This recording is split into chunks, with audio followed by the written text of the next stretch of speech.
Seminario Institucional Sociologías de las Emociones, que lleva ya con este año su séptima edición. Es un seminario cerrado, cerrado en el sentido de que nos juntamos con un compromiso de trabajo, en ese sentido, pero queremos compartir con toda la comunidad universitaria cuando tenemos situaciones destacadas o presentaciones especiales que creemos que todo el mundo quiere escuchar. El Seminario Sociología de las Emociones ha sido posible gracias al interés de un nutrido grupo de jóvenes y de investigadores en este tema que a todos nos apasiona y, valga redundancia, nos conmueve y emociona, y que nos une el deseo simplemente de conocer y de aprender y poder complementar nuestras investigaciones con esta dimensión de la vida social poco conocida y hacerlo de manera sistemática y rigurosa. Hemos contado con el apoyo del Instituto de Investigaciones Sociales a través de las convocatorias anuales de seminarios institucionales, que gracias a ello nos permite dialogar con otros investigadores de otras latitudes y hacer seminarios como este y grupos de trabajo. En esta ocasión estamos de gala, estamos de fiesta. Para nosotros es siempre un momento de mucho júbilo cuando podemos compartir con especialistas destacados en un tema nuestro interés común.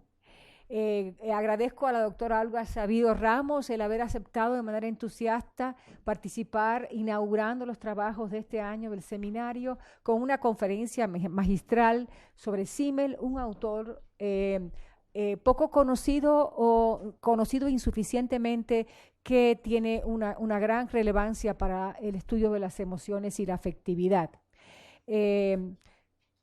Por eso Olga, que es una especialista en el tema, he recurrido a ella para que nos ilumine algunas de las facetas en las que podemos aprender de Simmel en este proceso siempre difícil de abordar las emociones y la afectividad. Olga Sabido Ramos es profesora e investigadora de la Universidad Autónoma Metropolitana Unidad Azcapotzalco. Pertenece al área de investigación de teoría y pensamiento sociológico del Departamento de Sociología de dicha universidad. Es doctora en Ciencias Políticas y Sociales con orientación en Sociología por nuestra Universidad Nacional Autónoma de México. Sus líneas de investigación son la teoría sociológica clásica, las sociologías interpretativas y el estudio sociológico del cuerpo, la afectividad y la sensibilidad. Es responsable del proyecto de investigación Alcances, Perspectivas y Retos en la teoría sociológica de George Simmel, una revisión contemporánea. Igualmente, junto con Adriana García Andrade, es corresponsable del proyecto Cuerpo y Afectividad en la Sociedad Contemporánea, una aproximación desde la sociología. Ambos proyectos de investigación adscritos al área de teoría y pensamiento sociológico. Es autora del libro El cuerpo como recurso de sentido en la construcción del extraño, una perspectiva sociológica, publicado por la editorial Sequitur en 2012, y junto con Adriana García Andrade coordinó y participó en el libro colectivo Cuerpo y Afectividad en la Sociedad Contemporánea, algunas rutas del amor y la experiencia sensible en las ciencias sociales, publicado en 2014, entre otras publicaciones relacionadas con estos tópicos. Sobre el caso particular de George Simmel, recientemente realizó junto con Gina Zabludowski, investigadora profesora de nuestra universidad, el estudio introductorio del libro Sociología, estudios sobre las formas de socialización de dicho autor, publicado por primera vez en el Fondo de Cultura Económica en el año 2014. Ha sido coordinadora y autora del monográfico en torno a George Simmel de la revista Acta Sociológica, publicado en 2003, y del libro George Simmel, una revisión contemporánea, publicado en 2007 por la editorial Anthropos.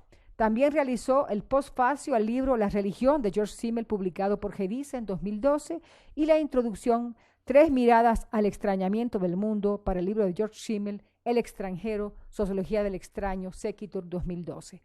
Es miembro de la Red Latinoamericana de Estudios sobre George Simmel y pertenece al Sistema Nacional de Investigadores. Como ustedes ven, es toda una especialista en Simmel. Tenemos el privilegio de escucharla hoy y estoy segura que será una tarde maravillosa para todos los que tenemos esta pasión común por las emociones y la afectividad. Bienvenida, Olga, y muchas gracias.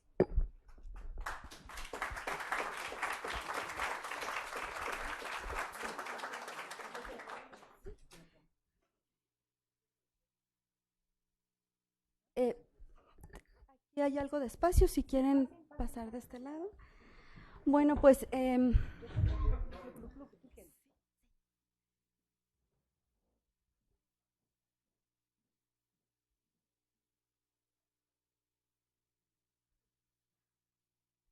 pues quisiera empezar agradeciendo esta invitación.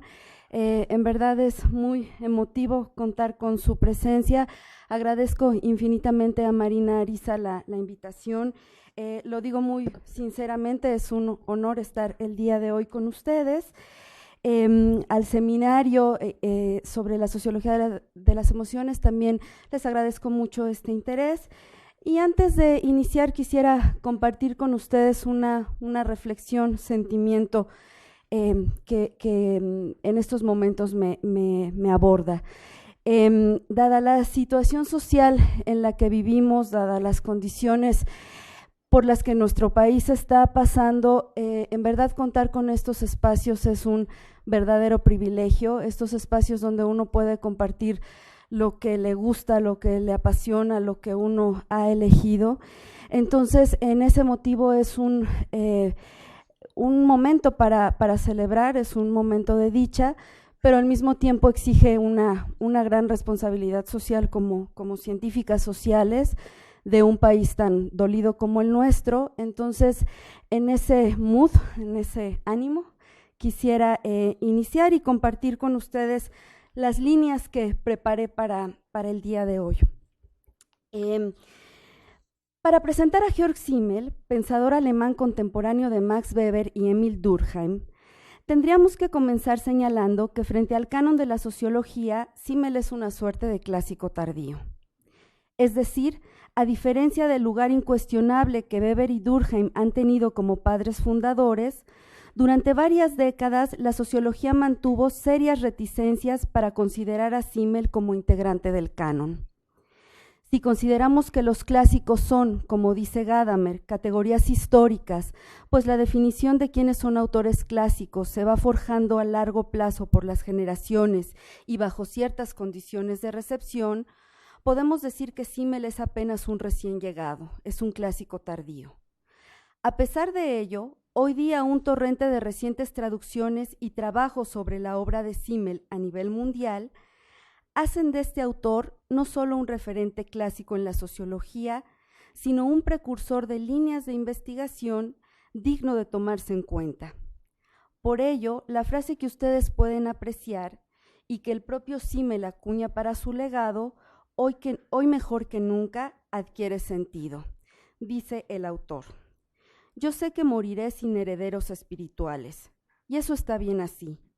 La herencia que dejo es como dinero en efectivo distribuido entre sus muchos herederos, cada uno de los cuales invierte su parte en algún negocio compatible con su carácter y naturaleza, pero que por lo mismo ya no sería posible reconocer su procedencia del capital original. Fin de la cita. Según el propio deseo de Simmel, de lo que se trataría es de invertir su herencia intelectual para que pueda servir a los fines de investigación cultivados, más allá de si se reconoce o no la fuente original. En materia de las emociones, que es el tema que hoy nos convoca, podemos decir que Simmel dejó como legado una forma de pensar sociológica que reivindica tanto la presencia de las emociones en las relaciones sociales como la posibilidad de que éstas puedan ser analizadas sociológicamente. No obstante, en tanto precursor del tema, más allá de Simmel, la especialización en el terreno de la sociología de las emociones y su diversificación exige diversos ajustes con su legado. Por ello, quizá la tarea no solo es conocer la herencia, sino invertirla, evaluarla frente a los retos analíticos y metodológicos presentes, tal y como él mismo hubiese añorado según esta suerte de epitafio intelectual. Dicho lo anterior, el objetivo de esta conferencia es señalar algunos aspectos que permitan interesar o motivar a la lectura de Simmel en este terreno, pero también mostrar algunas líneas de recepción y los retos de su propuesta de cara a la actualidad. Para ello he dividido mi exposición en 3 puntos. En el primero, desarrollaré en qué medida su diagnóstico sobre la modernidad contribuye al giro afectivo que puede apreciarse en su obra. En la segunda parte, mostraré en qué consiste la propuesta sociológica de Simmel y detallaré cómo, dónde y a qué estados afectivos se refiere principalmente. Por último, retomaré algunas de las recuperaciones sobre Simmel para establecer las implicaciones analíticas y la huella de la herencia en algunas investigaciones empíricas. Es decir, mostraré algunas de las inversiones del capital simmeliano al mismo tiempo que algunas de las posibilidades para enriquecer su legado. No obstante, antes de iniciar, plantearé una aclaración terminológica. Diversos autores y autoras han señalado cómo Simmel establece una incipiente sociología de las emociones o también la han denominado sociología de los sentimientos. Sin embargo, una primera cuestión que llama la atención es que en la obra de Simmel no existe una definición explícita, mucho menos una distinción respecto a emoción, sentimiento o afecto. Inclusive, como señala Jürgen Hergarts, no todo lo que Simmel enlista bajo el rótulo de emociones es de hecho una emoción. Y por otro lado, Simmel no siempre manifiesta la codificación cultural e histórica de las emociones. En dicho sentido, podemos decir que Simmel enuncia una variedad de palabras relacionadas con una suerte de campo de la afectividad, como emociones, disposiciones anímicas, afectos, emotividad o sentimientos. A pesar de este uso indistinto de categorías, es un hecho que Simmel es uno de los clásicos que tuvo interés en destacar este ámbito de la realidad social. Y en particular, podemos decir que a pesar de que su intención no era hacer una sociología de las emociones, como tampoco fue hacer una sociología del cuerpo, sino simplemente lo que quería era hacer sociología, sí es posible reconstruir en la obra de Simmel un plan programático para el estudio sociológico de la afectividad en clave relacional. En el sentido de que, con sus reflexiones, Simmel enfatiza cómo ciertos estados emocionales y sentimentales se vinculan a formas sociales de relación, es decir, a formas de relacionarnos con los otros, sean estos su motor o bien su resultado. Y esta es la idea principal que me gustaría mostrar el día de hoy, que para Simmel el ámbito afectivo funciona ya sea como motivo que nos orienta a establecer ciertas relaciones sociales o como producto de las relaciones sociales. No obstante, considerando la falta de esta distinción entre emoción y sentimiento, a lo largo de mi exposición emplearé ambas palabras de manera indistinta. Sin embargo, al final recuperaré dicho problema para ir con Simmel y más allá de este en aras de una lectura a su obra que permita distinguirlas. Empiezo entonces con la primera parte, el diagnóstico de la modernidad en Simmel. Como todos los clásicos de la sociología, Simmel se preocupó por explicar el advenimiento de las formas modernas de relación.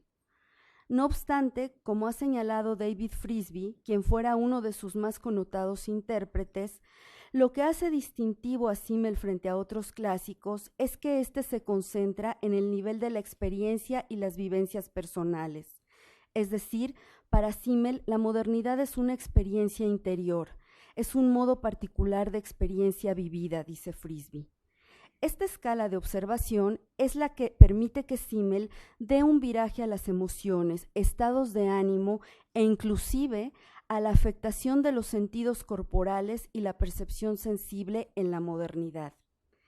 De acuerdo a la interpretación de Frisby, frente a otros clásicos que insistieron en indagar procesos históricos que dieran cuenta del advenimiento de las sociedades modernas, el enfoque simmeliano, sin ignorar dichos procesos, se concentra más bien en una fenomenología de las emociones humanas.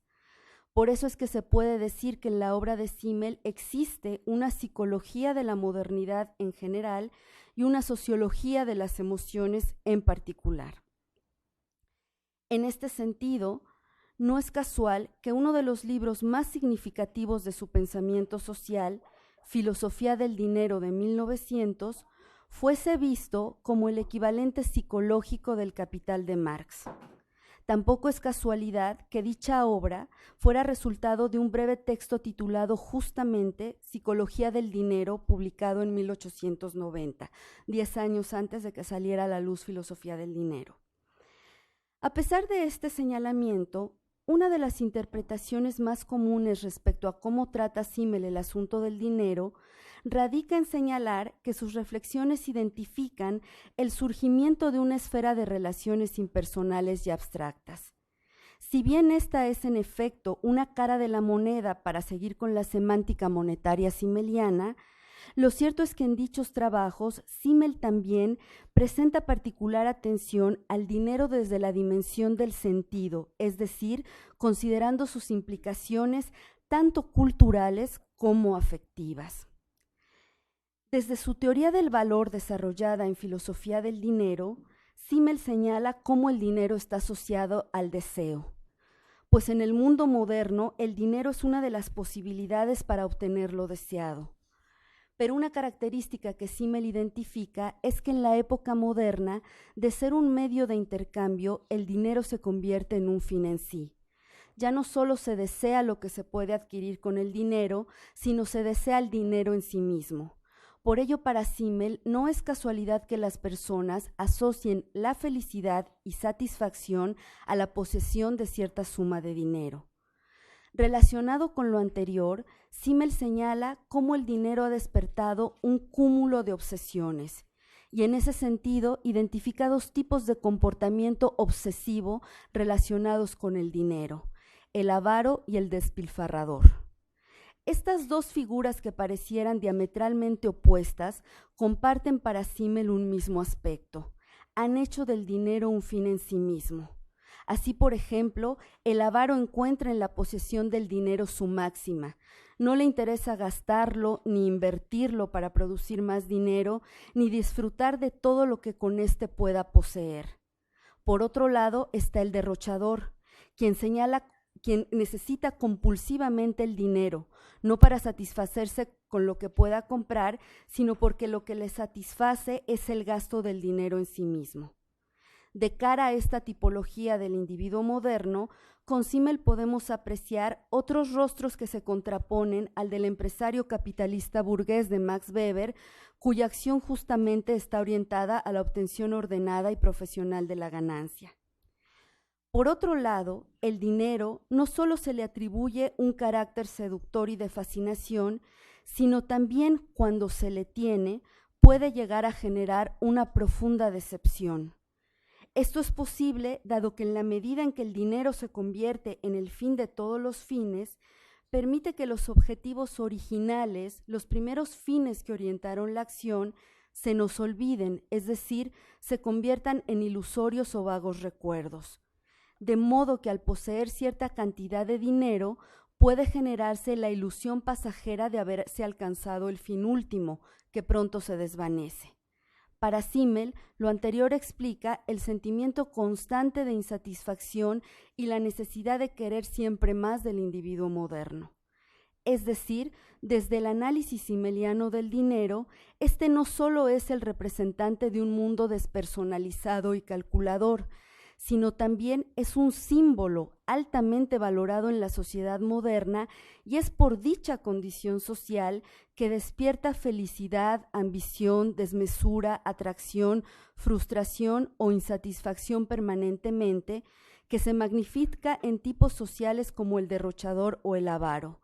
Es decir, su análisis sobre la relación entre el dinero y la afectividad muestra cómo dicho proceso no se explica solo por lo que una persona siente, sino por cómo ese sentir está asociado a formas de relación.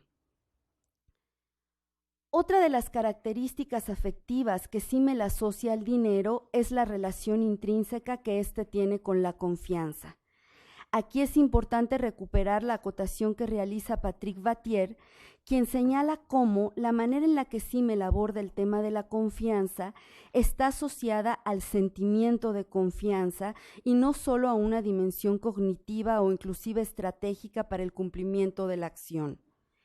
De ahí que dicho tratamiento se ajuste a lo que el autor identifica como una sociología de los sentimientos. Ahora bien, para Simmel, el dinero es un símbolo en la medida en que representa no solo valores, sino relaciones entre personas.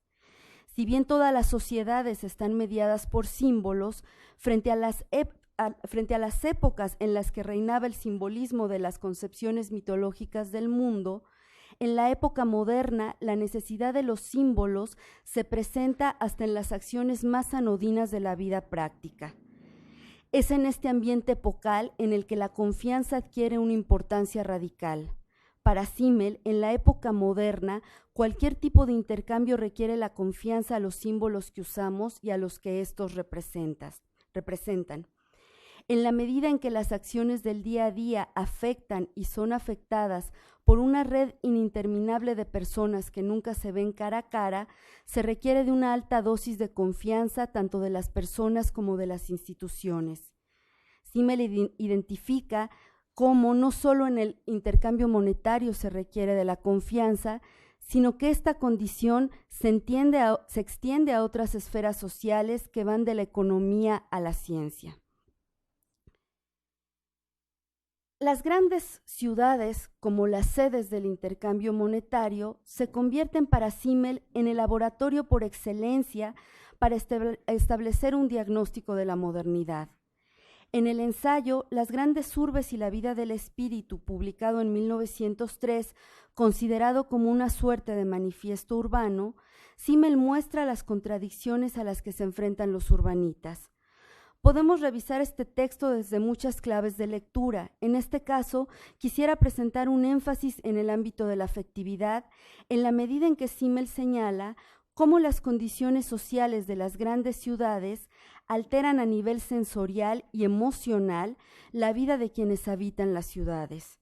Dicho diagnóstico se enriquece con temas planteados en la filosofía del dinero, así como con algunos pasajes que Simmel desarrolla en el libro Sociología, Estudios sobre las formas de socialización, publicado en 1908, también conocido como la Gran Sociología. En este sentido, voy a alternar algunos aspectos desarrollados en dicho ensayo sobre las ciudades con argumentos que el autor expone más ampliamente en sus otros dos libros. En el ensayo sobre las ciudades, podemos identificar algunos estados afectivos generados por las nuevas formas sociales de relación. A pesar de que Simmel señala cómo en las ciudades modernas se lleva a cabo un proceso de intelectualización que nos incita a actuar más con el razonamiento que con el sentimiento, él mismo advierte cómo la ciudad es sin más el lugar donde se vive un acrecentamiento de la vida nerviosa. Al ser una fuente de estímulos e impresiones imprevisibles, las ciudades posibilitan la formación de una condición psicológica propia de quien habita las ciudades. Esta condición, que no viene del individuo, sino está relacionada con la sociedad, lo lleva a la necesidad de crear un órgano de defensa. A este fenómeno Simmel lo denominó actitud blasé, es decir, actitud indiferente. Con esta actitud, Simmel se refiere a un tipo de percepción en donde no es que las cosas no sean percibidas, sino que lo son de una manera, y estas son sus palabras, opaca y grisácea. Es decir, la necesidad de mantener un equilibrio interior dada la vida compulsiva de las grandes ciudades obliga al urbanita a evitar cualquier tipo de exceso perceptivo.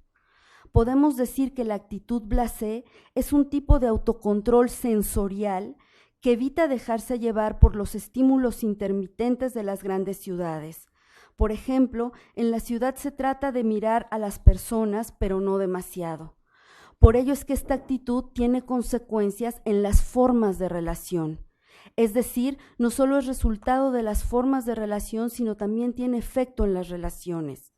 Para Simmel, la actitud blasé como forma de relación se traduce en antipatía.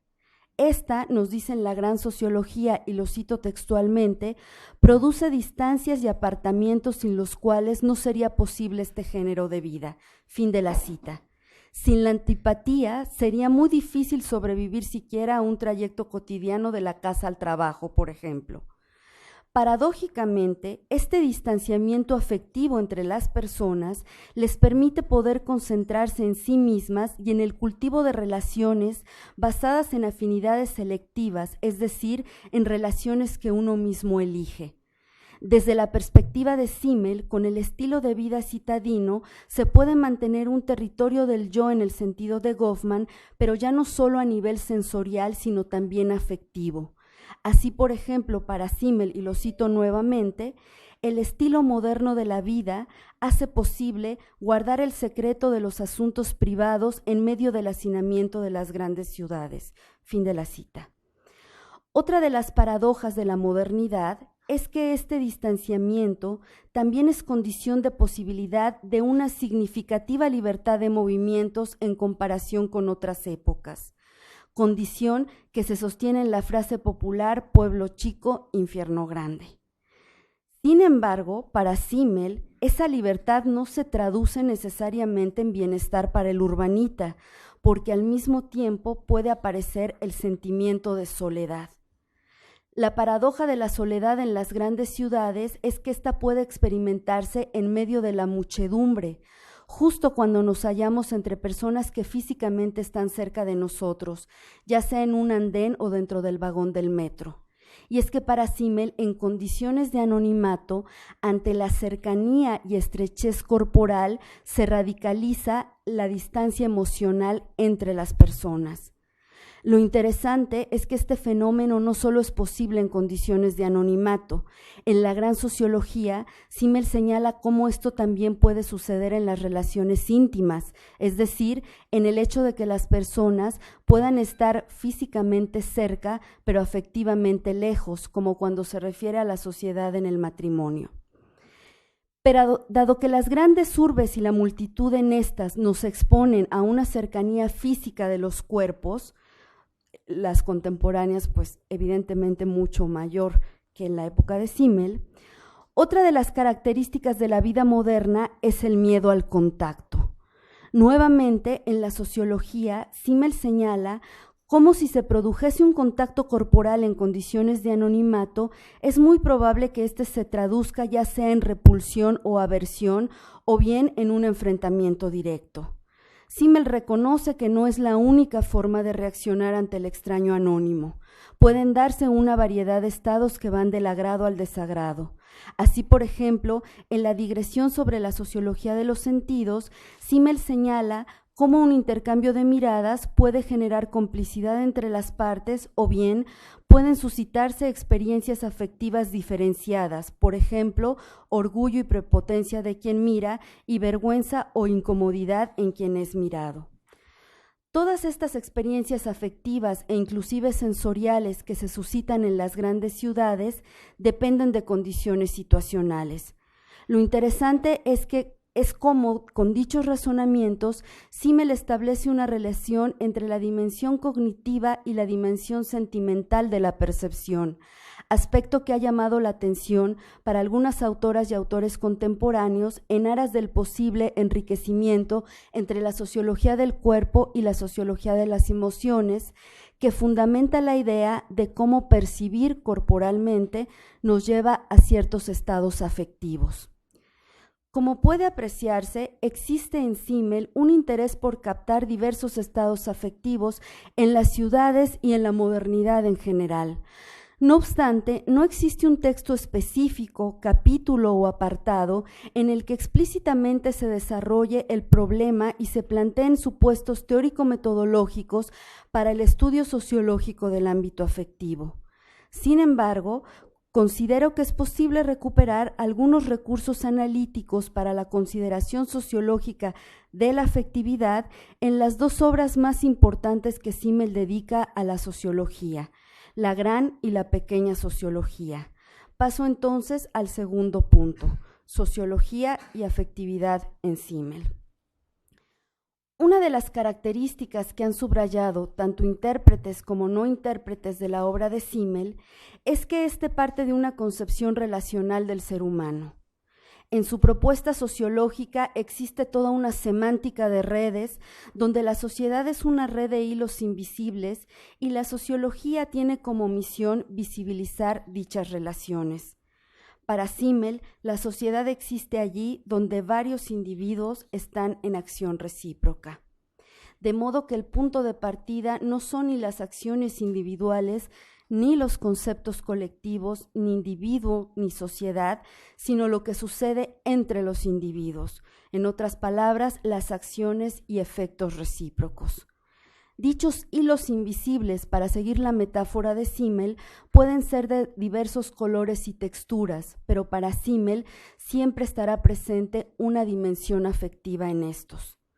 Respecto a esto último, Simmel tiene otro gran aliado en la sociología clásica, que es justamente Norbert Elias. Inclusive, para autores como Patrick Vattier, intérprete de la obra de Simmel, es posible apuntar una sutil influencia de Simmel en esa dimensión de la obra de Norbert Elias, para quien la sociología habrá de considerar el estudio de los vínculos afectivos como una modalidad de las interdependencias personales. La diferencia es que Elias sí lo hizo explícito, mientras que en el caso de Simmel es preciso una reconstrucción. ¿Cuál es el material que nos permite esta reconstrucción? Se trata de dos textos, la gran sociología que ya he mencionado, intitulada Sociología, Estudios sobre las formas de socialización, publicada en 1908, que por lo demás recientemente acaba de publicar el Fondo de Cultura Económica, conocida como la Gran Sociología, y Cuestiones Fundamentales de Sociología, de apenas 100 cuartillas, bautizada como la Pequeña Sociología, que escribe en 1917, un año antes de morir, considerada también una suerte de testamento sociológico. Podemos decir que tanto en la Gran como en la Pequeña Sociología, Simmel enfatiza que el objeto de la sociología son las formas de socialización o formas sociales de relación, ya que éstas registran las acciones y efectos recíprocos que pueden llegar a establecerse entre actores individuales, actores colectivos o actores individuales y entidades objetivas como Dios o el dinero. Para la sociología es importante aclarar que Simmel no se refiere exclusivamente a interacciones, dado la tradición del interaccionismo simbólico y la semántica del término interacción que nos remite exclusivamente a la situación de persona a persona. A diferencia de dicha tradición, para Simmel son materia de estudio sociológico no solo las interacciones entre las personas, sino también las acciones recíprocas entre instituciones o grupos.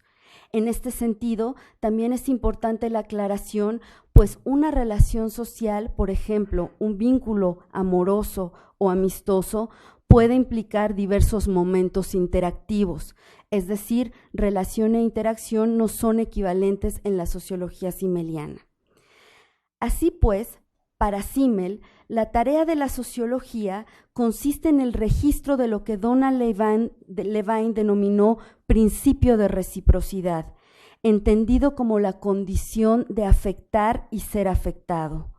Esto significa que el estudio de las formas sociales supone condicionamientos mutuos entre actores individuales o colectivos y cómo estos se afectan recíprocamente, cómo ejercen influjos mutuos entre sí y cómo la acción de unos tiene repercusiones en la acción de otros, desde formas de relación fugaces como el intercambio de miradas hasta más duraderas como las relaciones que se sustentan en el aparato estatal. El método que Simmel propone para el registro de las formas sociales consiste en distinguir entre lo que denomina forma y contenido. Es importante plantear esta distinción porque, como veremos más adelante, las emociones aparecen en dos sentidos en el razonamiento sociológico de Simmel, como contenido y como forma. El contenido es todo aquello que impulsa a relacionarnos, todo aquello que es capaz de originar una acción recíproca, ya sea, por ejemplo, sentimientos, emociones, intereses e inclusive necesidades fisiológicas como el hambre, que impulsa a establecer relaciones con otros. Los contenidos hacen referencia a todas las causas que nos motivan a relacionarnos con los demás, pero que aún no generan una acción y efecto recíproco.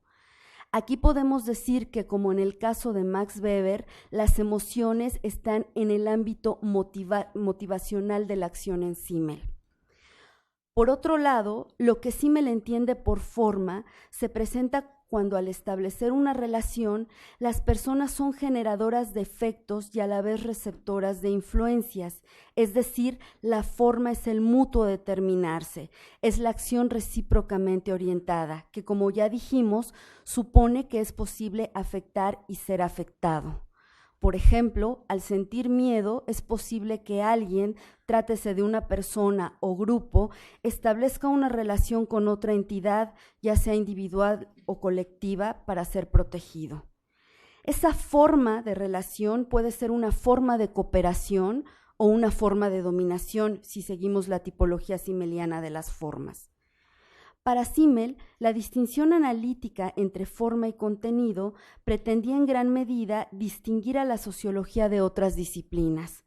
Una de ellas era la psicología, por lo cual podríamos decir que para Simmel el contenido se relacionaba fundamentalmente con todos los aspectos motivacionales de una acción individual, mientras que la forma era la posibilidad de estudiar las relaciones.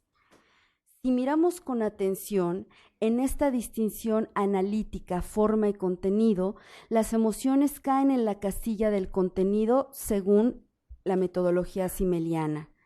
Sin embargo, lo que resulta sumamente interesante de su propuesta es que las emociones también pueden convertirse en formas. Para comprender esta posibilidad analítica, tendremos que tener claro que para Simmel no puede negarse que lo social está relacionado con ciertos estados afectivos que van del odio, amor, celos, desprecio, envidia, hasta la gratitud y la fidelidad, entre muchos otros. Y son relevantes para la sociología por el efecto que tienen en las formas de relación. Incluso, como señala Battier, Simmel insiste en que el tratamiento de los datos psíquicos no es exclusivo de la psicología en Simmel. Es en este sentido que a lo largo de la sociología de Simmel, la dimensión afectiva tiene una relación más compleja con las formas sociales. Aparece como contenido, pero también como forma. Es decir, ciertos estados afectivos aparecen como origen en la medida en que impulsan a llevar a cabo ciertas formas de relación. Desde esta perspectiva, como ya he dicho, son contenido. Pero por otro lado, ciertos estados afectivos también contribuyen a mantener a las formas. Desde esta escala de observación, no son el origen, sino el resultado del tipo de formas sociales de relación y además contribuyen al mantenimiento de la forma o bien evitan el surgimiento de otras formas sociales de relación. Por eso Simmel les llama formas de segundo orden. Para Simmel los sentimientos y las emociones en su sociología también pueden ser comprendidas como formas de segundo orden. Es por ello que, a pesar de ser experimentados por las personas de manera individual, para Simmel tienen gran importancia sociológica. Ahora bien, la variedad de estados afectivos que aparecen en la sociología de Simmel ha sido señalada por diversos autores. Resulta interesante apuntar que hay consenso en ciertos estados afectivos, pero no necesariamente en todos. En esta ocasión solo voy a detenerme en dos, la envidia y los celos, para concentrarme posteriormente en la digresión sobre la fidelidad y la gratitud, donde Simmel desarrolla conceptualmente la noción de formas de segundo orden. En el capítulo titulado La lucha de la gran sociología, Simmel reflexiona sobre el papel de la envidia en las relaciones conflictivas o formas sociales de relación basadas en el conflicto. Para Simmel, la envidia aparece cuando se trata de conseguir algo que no se tiene. de manera que el envidioso o la envidiosa surgen en el momento en que les apetece lo envidiado. Se trate de amor, dinero, poder o posición social, la envidia puede llegar a establecer formas sociales de relación, basadas en la competencia, que es una forma social que funciona en el marco del conflicto. Es decir, en este caso la envidia es contenido. La envidia es capaz de generar entre las personas relaciones de competencia, ya sea esta laboral, amorosa, política o de cualquier otra índole. Pero otra manera de observar a la envidia puede apreciarse en el capítulo La subordinación. Ahí Simmel señala cómo la envidia contribuye al mantenimiento de la jerarquía cuando existe una subordinación de un grupo a un individuo. Ello es porque aquellos que estén más cercanos al jefe serán envidiados por los que ansíen su atención. Llama la atención el ejemplo histórico recuperado por Simmel, pues está contracorriente de la semántica eurocentrista de los clásicos, aunque ello no quiere decir que Simmel deje de serlo. Se trata de la envidia que sentían los criollos frente a los españoles de la América colonial, acompañado del desprecio que sentían hacia los mulatos, negros e indios. En este caso, la envidia era resultado de una forma de dominación. No la originaba, pero la mantenía, acompañada de otra forma afectiva que era el desprecio hacia los de abajo, que imposibilitaba la alianza con los de en medio frente a los de arriba. Otro caso interesante son los celos, los cuales son para Simmel de gran importancia sociológica. Y es que Simmel va más allá del sentido común en términos de los celos amorosos, aunque también va a tener una reflexión interesante de los mismos. Pero fundamentalmente le interesa plantear qué papel tienen los celos en las formas de relación en general.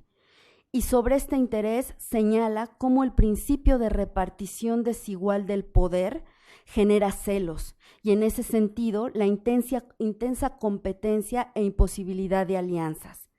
Simmel toma otro ejemplo histórico interesante para nuestra región, el caso del antiguo Perú, en donde un poder central de los incas dividía grupos y nombraba jefes con una leve diferencia de rango entre los dos, lo cual provocaba una rivalidad entre ambos, impidiendo toda acción conjunta del territorio sometido. Y es que para Simmel, y lo cito, los celos y la competencia entre subordinados suministran al jefe un instrumento de dominio. Fin de la cita. Es decir, hay una veta muy interesante en la obra de Simmel en la que relaciona emociones y poder. También Simmel señala que además de los celos, la desconfianza igualmente se utiliza como medio psicológico para contener la formación de asociaciones o procesos de protesta, hoy diríamos de acción colectiva. En este caso, muestra cómo ciertos estados afectivos mantienen ciertas formas de relación evitando otras, como la posible asociación y alianza frente a los dominadores. Battier apunta cómo este razonamiento de Simmel nos invita a considerar ejemplos más recientes, como las prácticas de los regímenes totalitarios y su policía secreta, entre otros. Hasta aquí hemos visto cómo las emociones pueden ser contenido en tanto son capaces de originar ciertas formas de relación, o bien cómo las formas de relación posibilitan la experiencia de ciertas emociones o estados afectivos. Pero para Simmel, las emociones y sentimientos también pueden convertirse en formas, tal y como lo desarrolla en la digresión sobre la fidelidad y la gratitud.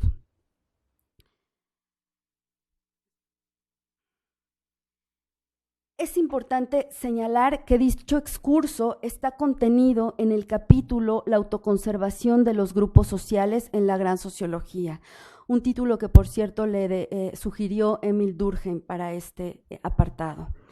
En general, dicho capítulo está dedicado a exponer cómo y a partir de qué mecanismos los grupos o las relaciones duran en el tiempo. El legado de este capítulo para entender la afectividad radica en que para Simmel ciertas formas afectivas contribuyen a la duración o preservación de ciertas formas de relación. Por ello no es casual que para intérpretes como la socióloga catalana Natalia Cantó Milà, Simmel relaciona el problema de la memoria con las emociones en esta digresión. Concretamente, Simmel recupera la fidelidad y la gratitud porque considera que se trata de lo que él denomina sentimientos sociológicos u orientados sociológicamente. Con ello se refiere a cómo, a pesar de que existen muchos sentimientos que tienen una infinita importancia sociológica, entre ellos señala el amor, por ejemplo, estos sentimientos son finalmente estados del sujeto. Pero tanto la fidelidad como la gratitud se refieren a estados que surgen de nuestra relación con el otro. Como se aprecia, aquí también aparece el pensamiento relacional de Simmel aplicado a los sentimientos. El amor, dice Simmel, no necesariamente, porque yo puedo estar enamorado de alguien sin que el otro jamás lo sepa. Pero la fidelidad y la gratitud están ahí porque previamente ya existió una forma de relación. Ahora bien, en términos conceptuales, tanto la fidelidad como la gratitud son definidas como formas sociológicas del segundo orden. ¿Qué significa esta definición? Si consideramos que las formas surgen de los contenidos, es decir, del impulso de los sentimientos o emociones, este tipo de sentimientos aparecen ahora como otra forma, segunda, para mantener a la primera forma. Lo particular es que estas formas tienen un carácter afectivo. Se trata de formas con factor de carácter sentimental, en palabras de Simmel.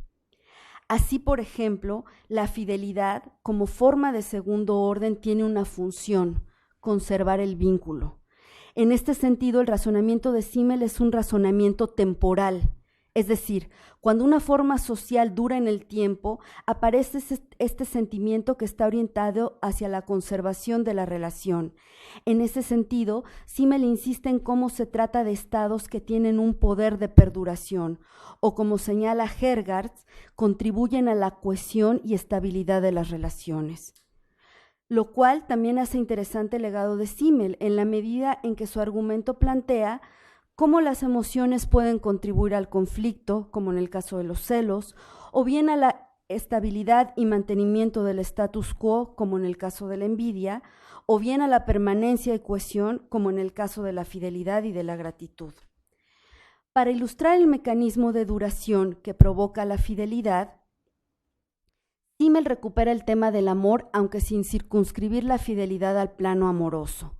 El amor como sentimiento opera como contenido que posibilita una relación, pero una vez que la relación se establece, la fidelidad surge como sentimiento que permite la perduración del vínculo, es decir, es una forma de la forma.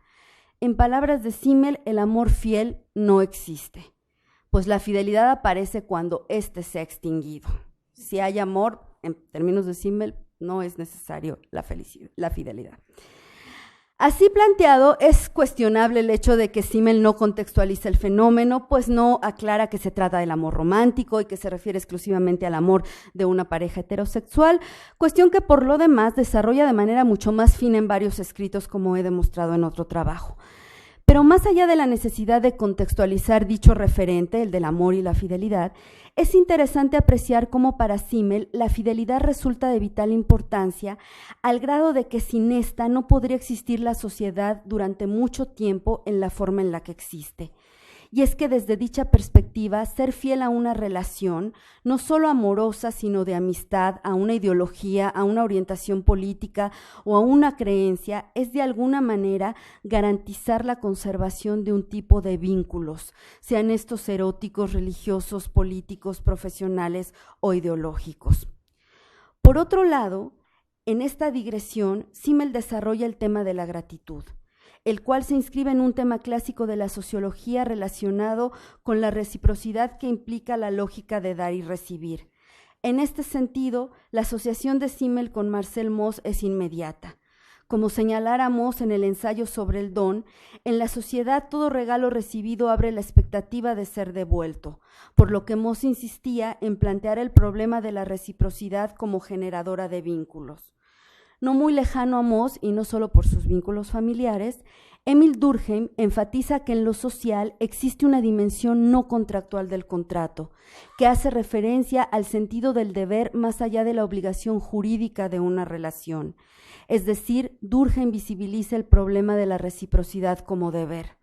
Podemos decir que bajo esta perspectiva, el aporte de Simmel radica en visibilizar la dimensión afectiva de la reciprocidad. Ser recíproco no solo es ser estratégico para mantener vínculos, en el sentido de Mauss, no solo es un deber, en el sentido de Durkheim, sino además la reciprocidad también es un sentimiento de querer devolver de alguna manera, aunque no idéntica, aquello que fue recibido. Para Simmel, la gratitud siembra en las personas el sentimiento de devolver sin que exista una coacción jurídica de por medio. Es la reciprocidad como expectativa afectiva en relación con otro. Es sentir que se tiene que devolver más allá del momento original en el que fue otorgado el regalo, el don, la dádiva, sea esta material o simbólica. Como la fidelidad, la gratitud tiene la función de mantener el vínculo, pero a diferencia de esta, la gratitud persiste a pesar de que el vínculo esté roto o se haya cancelado. Como en el caso del agradecimiento intelectual de aquel o aquella con el que quizá ya no se coincida en dichos términos, pero frente a los cuales uno está agradecido. La relación entre el tiempo y la afectividad, particularmente el problema de la duración y cómo ciertos estados afectivos prolongan las relaciones, es uno de los aportes más significativos en este trabajo, al que volveré en el cierre de esta exposición. Además de estos estados que están relacionados con lo duradero, Simmel también llega a referirse al problema de los estados momentáneos y fugaces de interacción, de los que emergen estados afectivos que también son fugaces. Así, por ejemplo, en la pequeña sociología, Simmel se refiere a lo que denomina la emotividad de la masa por una parte y a la sociabilidad o formas lúdicas de asociación por la otra. Respecto a la emotividad, Simmel está lejos de las discusiones contemporáneas en diversas disciplinas que identifican la mutua dependencia entre emociones y racionalidad. Para Simmel, el sentimiento siempre está antes que el intelecto y las masas se dejan llevar por el primero. Este es un límite que por el contexto de discusión Simmel no supera. Sin embargo, de su razonamiento se pueden desprender algunas ideas interesantes. Para Simmel, una muchedumbre puede llevar al radicalismo y estados emocionales extremos como el nerviosismo colectivo. Simmel hace alusión a los crímenes de masa, pero también a momentos de sacrificio orientados por la muchedumbre, en las que, según el sociólogo berlinés, y estas son sus palabras, se vive una embriaguez sociológica. De estas reflexiones se desprenden interesantes relaciones entre cuerpo, espacio y emociones. En ese sentido, Simmel coincidiría con su coetáneo Emil Durkheim y con la noción de efervescencia colectiva, que se refiere a cómo, cuando las personas se encuentran bajo el influjo de una conmoción colectiva, resulta, decía Durkheim, una efervescencia en la que las pasiones son de tal intensidad que el hombre se transforma el otro, según Durkheim.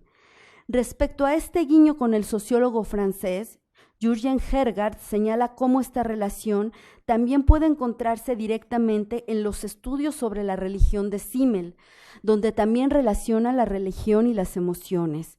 En efecto, en dicho texto, Simmel analiza el fenómeno de la religiosidad como una disposición anímica, que no se circunscribe a las religiones establecidas, sino a ciertos modos de ser y experimentar el mundo.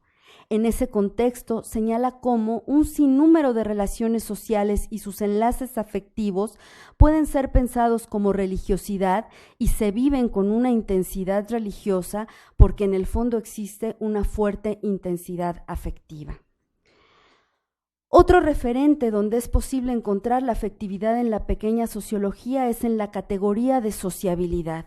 Como señala el sociólogo argentino Esteban Bernick, para Simmel existen otras formas de ser con otros que se identifican por la posibilidad de generar estados afectivos como el mero disfrute, goce, alegría e inclusive felicidad, lo que Bernick denomina momentos en los que la vida se intensifica. A esta experiencia social y relacional Simmel la denomina forma lúdica de socialización o, para ser más técnicos, sociabilidad. Estas formas de relación tienen tres características distintivas. En primer lugar, su componente afectivo se relaciona con la dimensión lúdica y el disfrute. El paralelo con el juego no es casual. pues más allá del premio o reconocimiento, para Simmel, el jugador se involucra por la dinámica y emoción que supone el juego en sí mismo, lo mismo que aquellas personas que generan formas de sociabilidad. En segundo lugar, Simmel identifica, aquí sí, claramente a las formas de sociabilidad en el nivel de la interacción. Son esos momentos en que las personas disfrutan el hecho de estar juntas y compartir un mismo tiempo y espacio. Por ello, una de las características de las formas de sociabilidad es su temporalidad. Estas son fugaces o momentáneas, dado su componente interaccional. Histórica y culturalmente, las formas de sociabilidad varían. Simmel se refiere desde las conversaciones y su cultivo en las cortes, la coquetería en diversos juegos eróticos o las reuniones y las fiestas. Pese a su fugacidad, no por ello para Simmel dejan de tener una suerte de estructura sociológica o componente estructural. Es decir, aquí la estructura es un tipo de expectativa que las orienta. De ahí que en este tipo de interacciones tenga gran relevancia el sentido del tacto, entendido como un sentido de autocontención y autorregulación de los individuos que los orienta a tomar en cuenta permanentemente la posición del otro y no solo la acentuación de su yo. La riqueza, la fama, la posición social o los problemas con los que lidia cada persona debe quedar fuera de la interacción para que ésta se acerque a una relación entre iguales o como si se tratara de iguales, como si se tratara de una estructura democrática.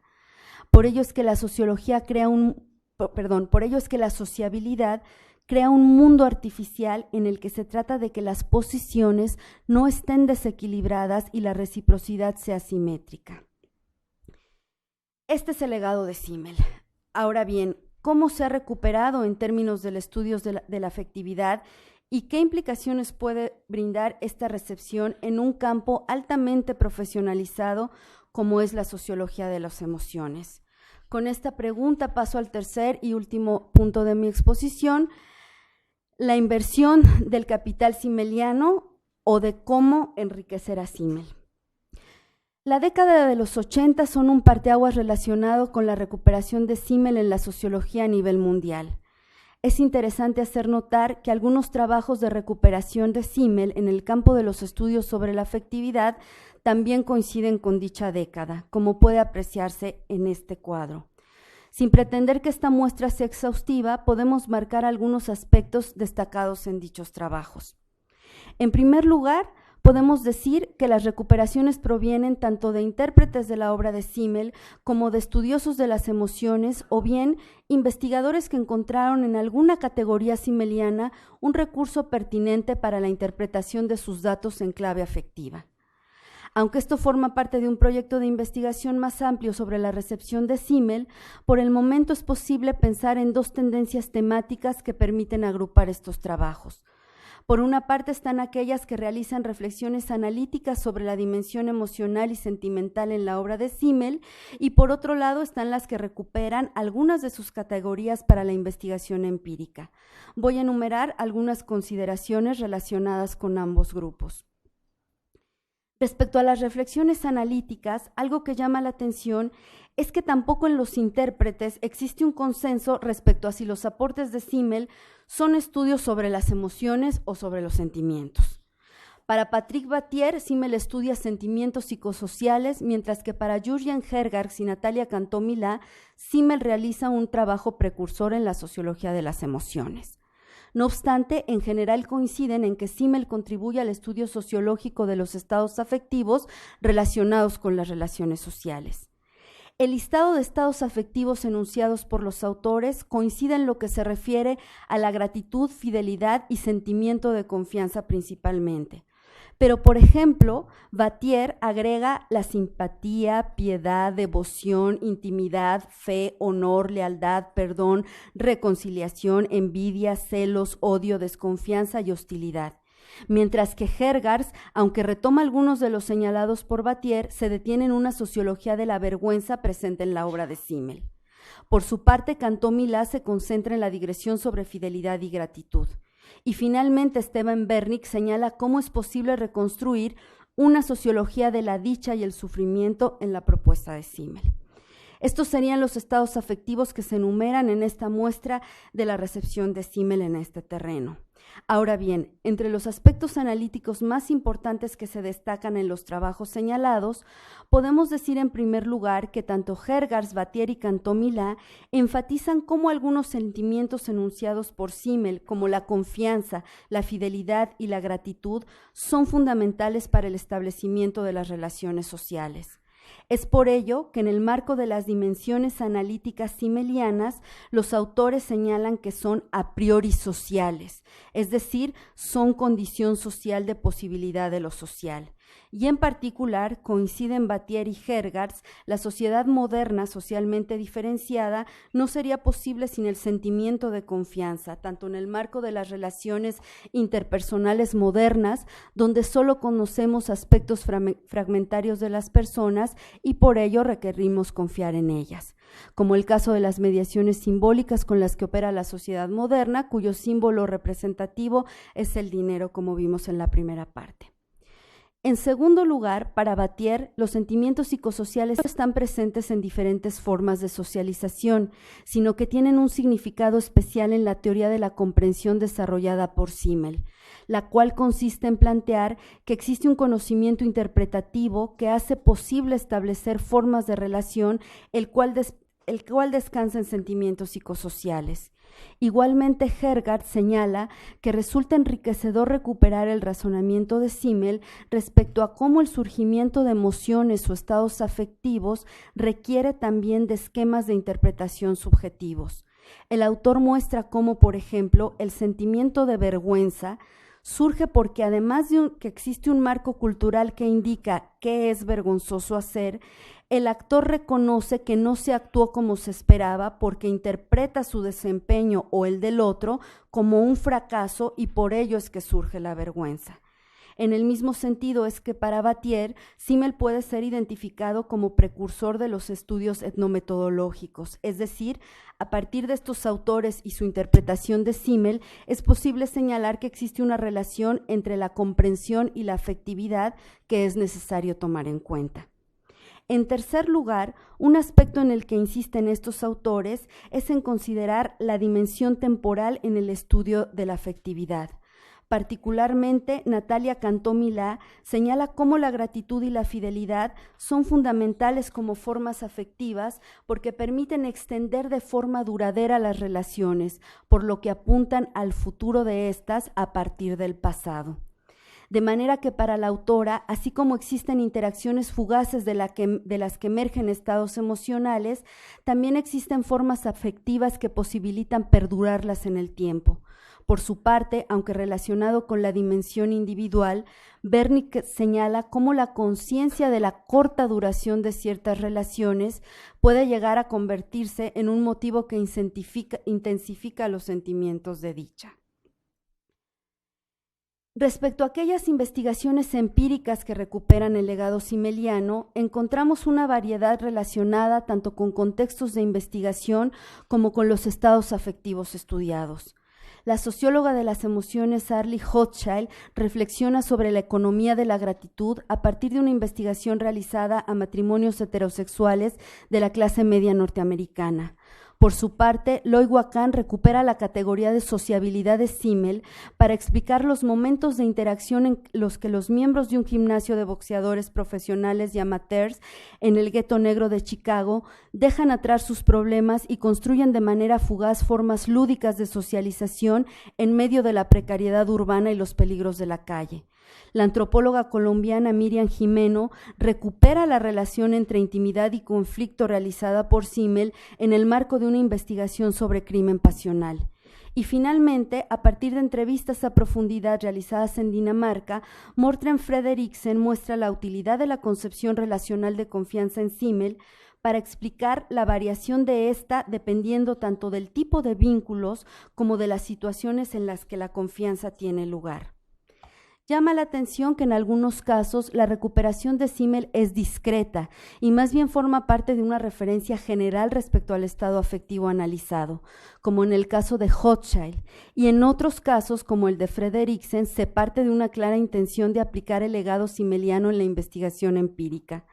Por otro lado, tanto Gimeno como Wacant recuperan a Simmel, pero no como una referencia central de su investigación, sino solamente para explicar algún momento empírico o razonamiento. En dicho sentido se aprecia la vigencia del epitafio simmeliano, en la que se señalaba cómo su intención era que su legado se aplicara aun cuando el capital de procedencia fuese casi irreconocible. Respecto a las investigaciones y sus hallazgos, también es posible identificar dos líneas que en este caso enriquecen al propio legado simmeliano. En primer lugar, es posible identificar dimensiones analíticas que enriquezcan la observación de los estados afectivos estudiados más allá de Simmel. En el caso de Frederiksen, señala cómo es posible demostrar empíricamente la diferenciación de la confianza intersubjetiva analizada por Simmel si incorporamos una dimensión de las relaciones donde se identifica el tipo de proximidad o distancia entre las personas, la dimensión de los objetos, es decir, considerar los asuntos sobre los que se puede o no tener confianza, y finalmente la dimensión de la situación, pues las situaciones definen en gran medida en qué y en quién se puede confiar. El autor señala, por ejemplo, cómo a pesar de que sus entrevistados comparten el dicho popular «nunca hables con extraños», nunca hables con el extraño anónimo de Simmel, en ciertas situaciones pueden llegar a modificar dicha regla, como en el caso de un accidente, pues es la situación la que posibilita la confianza y no las intenciones individuales. Por otro lado, la investigación de Hochschild precisa al menos dos aspectos ausentes en la reflexión de Simmel sobre la gratitud.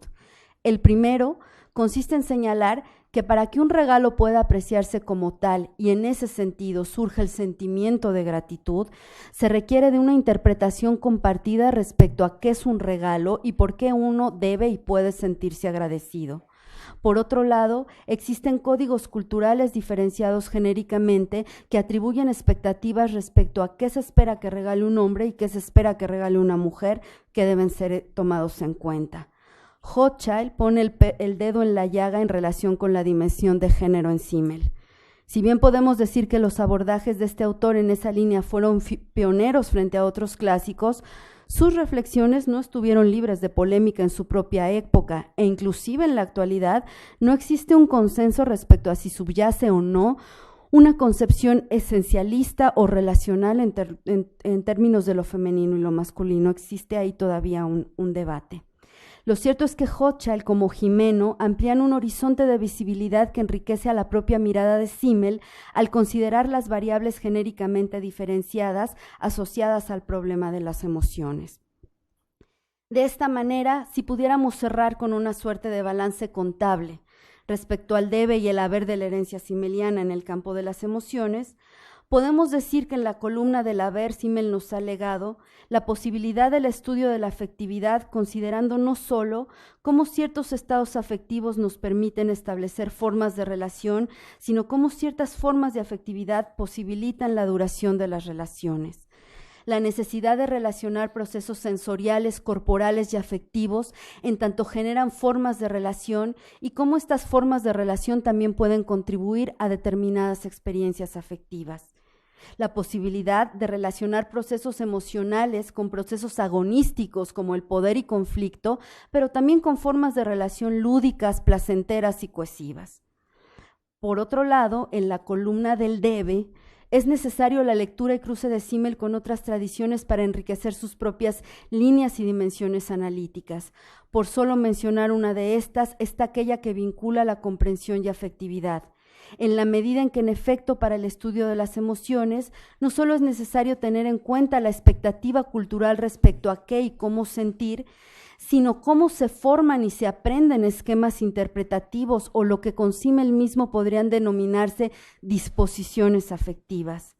Por otro lado, la incorporación de dimensiones analíticas como la situación es también un gran reto en el estudio de las emociones y los vínculos afectivos entre las personas. Finalmente, la incorporación de las variables genéricamente diferenciadas al problema de la afectividad es otra de las grandes deudas con las que hoy día ya no podemos cargar. Por último, respecto a la indefinición entre emoción y sentimiento y afecto en la obra de Simmel, es preciso decir que en términos contemporáneos dicha distinción está lejos de ser contundente. Sin embargo, una lectura a posteriori podría identificar y distinguir en la obra de Simmel dichos estados, pero sin dejar de reconocer que se trata de una diferenciación que introduce el lector más allá de las reflexiones del autor. El ejercicio anterior es posible si consideramos una distinción flexible entre emoción y sentimiento como aquella que realiza el sociólogo norteamericano Randall Collins.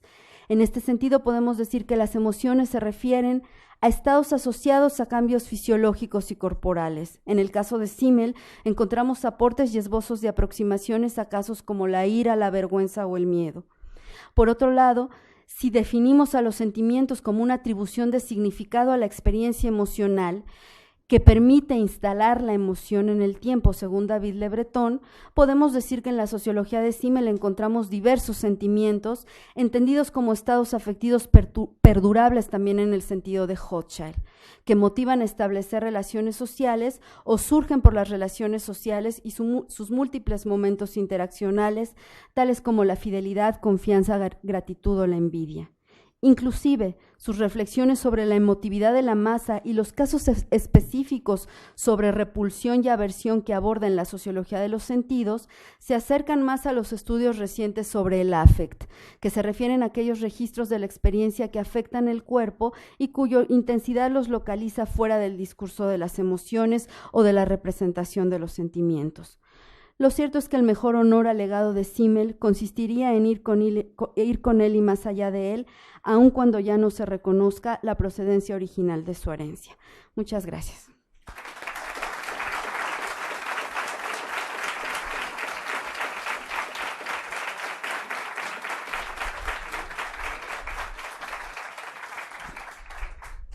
Gracias a ti, en realidad, por esa excelente exposición. Yo creo que más que exhaustiva y clara para entender un autor complejo y a la vez muy seductor como es Simmel. Entonces voy a abrir ahora al público que pacientemente ha escuchado para que tengamos un intercambio que no podré hacer justicia a todos, ¿verdad? Porque si no la expositora, ¿verdad? No me va a aceptar otra invitación, pero pues trataremos de recoger un par de rondas para tener un intercambio con ustedes y escuchar sus puntos de vista. Entonces voy a ver quién tiene la iniciativa. Yo estoy segura que va a haber muchas. Sería bueno que se fueran presentando brevemente, nada más soy de tal sitio, me llamo tal, para que no estemos en el anonimato de la ciudad. Sí, justamente sobre eso quería comentar. A ver, ¿tu nombre? Rubén. Sí. Me llamo Rubén. Ahorita vemos que en la ciudad actual, por ejemplo, la Ciudad de México, existe el concepto, bueno, podemos aplicar muy bien el concepto de actitud blasé. Creo que es un concepto tanto más actual que anteriormente, ¿no? O sea, me imagino, quiero pensar en la ciudad en la que vivía Simmel hace más de 150 años y, o sea, si en ese momento él llegó a crear como esa categoría de actitud blasé, de indiferencia o incluso de hastío ante la vida cotidiana y tan personal que se ve en el vis a vis con los demás, pienso cómo es que ahora impacta también la actitud blasé en la vida del citadino de la Ciudad de México, por ejemplo, ¿no? Entonces bueno, y esto lo vemos, por ejemplo, en el metro, en el tráfico, en la vida vecinal. O sea, los modos de vida anónimos se presentan cada vez más. Entonces tenía una pregunta, es más bien como de opinión, no sé qué pensará la doctora, y va más o menos así. ¿Cómo impacta la actitud blasé en el hombre metropolitano en tanto la insensibilización ante la pobreza? ¿Existirá una capacidad de resistencia del hombre metropolitano también ante la pobreza? ¿O será que estamos condenados a invisibilizarla como, no sé, me suena el ensayo sobre la ceguera, ¿no? Pasarla por alto simplemente y hacer como que no está ahí. Gracias, Rubén. Sí, ¿y de dónde vienes, perdón? Mi nombre es Raúl Ramos, vengo de la UAM Azcapotzalco. Ajá. Nada más, también con relación a la actitud blasé, quisiera saber si esta actitud es la que desciende en la categoría de Simmel para llamar la indolencia, si de aquí viene la indolencia y si precisamente es en este punto en donde vemos que relaciona Simmel el dinero con la afectividad, en tanto que el dinero es algo aspiracional y en el momento en el que pareciera, como usted lo afirma, en el que pareciera que llegamos a un momento cúspide, es relacional en tanto en un momento de una relación pues amorosa, ¿no? Entonces, en estas circunstancias, ¿qué tipo de conflicto, como lo menciona Luis Coser en el conflicto social, para referirse a Simmel con relación a la movilidad que tiene una sociedad y con esto la cierta funcionalidad para el sistema? Digamos, la pregunta es si Simmel trata de englobar este mundo de la modernidad a partir de la afectividad, o si es la afectividad la que está determinando la concepción de Simmel para afirmar esta dualidad dentro de un sentimiento emocional. Gracias, Raúl. ¿Qué más? Perdón, que hay un micrófono, un momentito. No, no, es que estamos grabando. Sí, necesitamos. Perdón, de nuevo tu nombre no escuché. Marco Antonio García, de la Facultad de Ciencias Políticas. Este,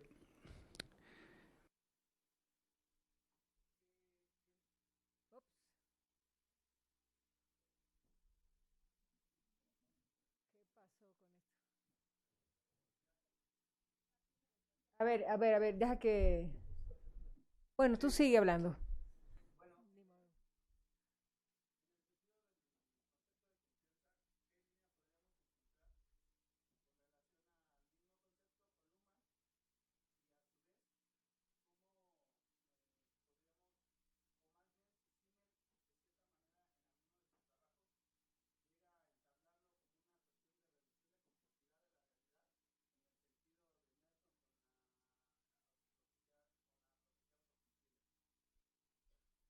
Gracias. Sí, pásalo para allá. Es el único. Bueno, pues. Ah, sí, primero. Acá, sí. Perdón, gracias, ¿eh? Gracias, Margarita.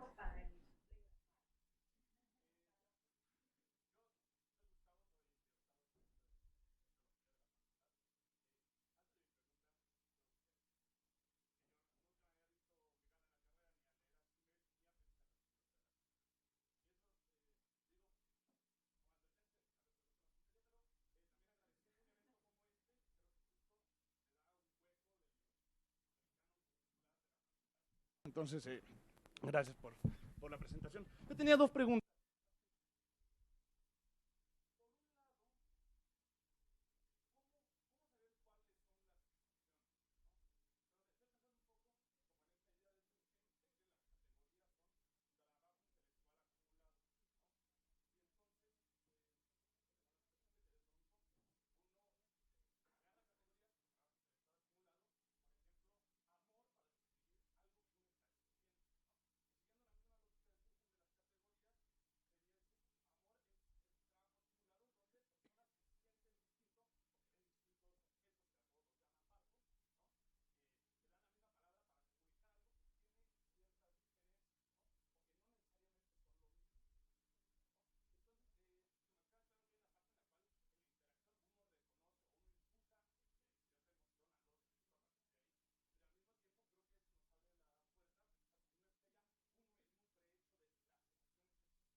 Gracias. Creo que podemos hacer un altito ahora que ella pueda responder y hacemos una segunda ronda, porque no es que sean demasiadas, pero son densas. Entonces,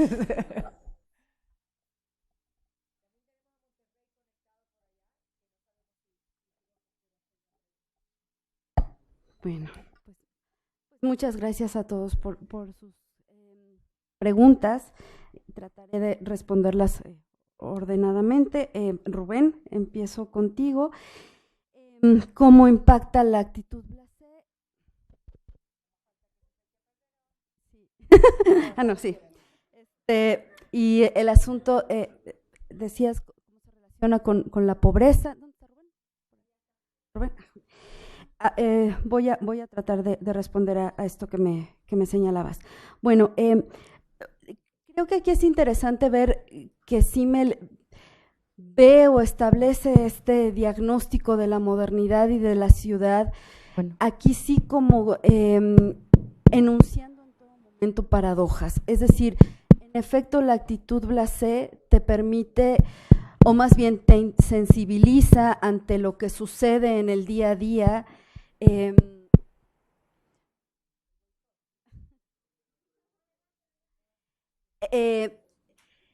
Pero por otro lado también lo que dice Simmel es eso, si no se generaran esas condiciones, simplemente uno sufriría mucho en la vida cotidiana, ¿no? O sea, simplemente no podrías, enloquecerías o no podrías llegar siquiera al trabajo o a la escuela. Entonces, lo que dice Simmel es, sí, pero al mismo tiempo eso es condición de posibilidad de sobrevivencia en las grandes ciudades. Y sobre esa idea de la actitud blasé, también es interesante ver las paradojas que ve en términos, por ejemplo, de cómo, si bien es cierto, tenemos que generar una suerte de coraza y autocontrol sensorial en las ciudades, al mismo tiempo en las ciudades la mirada se convierte en el código de comunicación por excelencia, porque estamos justamente entre anónimos. Y entonces la mirada, uno exige ser mirado por el otro, por eso Simmel también estaba tan interesado en el asunto de las modas y de los vestidos que rompen con la estética de la gravedad y de los peinados y como esas formas de reafirmar al individuo, porque dice, sí, la ciudad masifica, es opaca, opaca y grisácea, pero el individuo está tratando de resistir a ella y eso se manifiesta hasta en los vestidos, ¿no? En el destacarse, en el distinguirse. Y al mismo tiempo, en la ciudad, en el capítulo del pobre, por ejemplo, dice, la pobreza tiende a ocultarse, a no ser vista. Entonces son procesos en los que él relaciona aspectos tanto sensoriales como afectivos. Por eso en esta relectura que se ha hecho de la obra de Simmel, insisten en que es muy interesante hacer un cruce entre la sociología del cuerpo y la sociología de las emociones, que hoy día corren como también dos campos de especialización totalmente separados, donde en aportes como los de Simmel se aprecia un posible entrecruzamiento. Entonces, sí está esta cuestión, digamos, terrible de la actitud blasé, pero al mismo tiempo esta condición de posibilidad de que gracias a ello se pueda resistir y no enloquezcas en términos de las grandes ciudades, ¿no? Raúl, de la UAM, Azcapotzalco. Sí, en efecto, lo que Simmel está tratando de ver es cómo son ciertas relaciones sociales las que dan lugar a estos estados afectivos. O sea, para Simmel siempre antes está la relación, la que explica en gran medida el surgimiento de estos estados afectivos. Y lo que está planteando es también, y en ese sentido es una peculiaridad de su enfoque, es como lo que sucede en el mundo del dinero, que es justamente esta capacidad que tiene el dinero de homologar todos los valores, y en ese sentido ahí Simmel recupera a uno de los pocos autores que recupera en sus escritos y a quien respeta mucho, que es Karl Marx, ¿no? Dice, esto que sucede, esto que hace el dinero en términos de la homologación de todos los valores, también tiene un impacto cultural y también se traduce no solo por una relación causal directa del dinero a lo cultural, pero sí encuentra sus equivalentes en las formas en que las personas se relacionan y homologan y se vuelven indiferentes, no solamente ante las personas, sino ante las cosas mismas. Eso es muy interesante de este diagnóstico que tiene del dinero. No solo nos volvemos indiferentes al extraño anónimo, sino también al objeto que compramos. Lo que queremos es comprar más, ¿no? En términos de Simmel, hasta las cosas mismas se vuelven indiferentes. Entonces, en este sentido es que está relacionado esta idea de la homologación de las diferencias del dinero con con las relaciones sociales en el ámbito de la ciudad, ¿no? Esa es una de las líneas, la indiferencia que se traduce en, dice Simmel, indolencia o hastío. En realidad la traducción o la palabra que Simmel está utilizando es blasé, la actitud blasé, ¿no? En algunas traducciones aparece como indolencia, en otras traducciones como hastío, pero es la actitud blasé, ¿no? Marco Antonio, la confianza y Luhmann. Sí, ahí en el escrito de confianza de Luhmann recupera Luhmann a Simmel, pero como una suerte de precursor del tema, en el sentido de que Simmel da cuenta de cómo la confianza no solamente se requiere para el establecimiento de algún tipo de cálculo en términos contractuales o en términos de acción estratégica, sino la confianza es condición de la práctica, ¿no? Y Luhmann dice, ahí Simmel es como un precursor en este sentido, y como semilla, pero no está del todo desarrollado, porque son escasas 4 páginas en las que Simmel desarrolla este tema en la filosofía del dinero y unas 2 en el capítulo del secreto de la sociología. Simmel distinguía en que por una parte necesitamos tener confianza a las personas, sobre todo porque ya no vivimos en relaciones comunitarias donde sabemos todo de estas, sino necesitamos confiar en la que el otro te está diciendo para justamente llevar a cabo la interacción, sino también, dice Simmel, en procesos institucionales tenemos que tener confianza, algo que después Giddens va a decir, claro, una es la confianza personal y otra es la confianza impersonal. Simmel de alguna manera tuvo cierta sensibilidad para indagar eso, y en efecto, él no lo dice así, pero en efecto está en la línea luhmanniana de que eso es reducción de complejidad de la modernidad. Para el caso de la ciencia es interesantísimo, para todos los asuntos penosos que se han dado, porque lo que dice es que en la ciencia necesitas la confianza, porque si no, es muy difícil, como operamos cada vez más con símbolos y con la representación de los símbolos, pues se convierte en muy difícil, por ejemplo, decir, ¿habrá hecho él las entrevistas? A ver, voy a escuchar todas las entrevistas. Es decir, necesitas la confianza en términos del otro. En efecto, no lo dice así, te digo, pero sí como una suerte de reducción de complejidad de las sociedades modernas, ¿no? También, y en ese sentido, empata también con el diagnóstico luhmanniano, con la idea de una sociedad funcionalmente diferenciada, ¿no? En el asunto de la confianza. Gustavo, como en términos de las precisiones conceptuales, ¿no? Creo que si tomamos una distinción flexible hoy día, que tampoco esa es un consenso, pero que nos permitiera identificar analíticamente una diferencia entre emoción y sentimiento en la perspectiva de Simmel. Emoción sería justamente lo que surge en la interacción, sentimiento, lo que se establece en términos de las relaciones. Por eso ahí considero que sí es importante distinguir que Simmel entiende cosas distintas por interacción y por relación, porque generalmente se dice, sí, es que es el autor de las interacciones.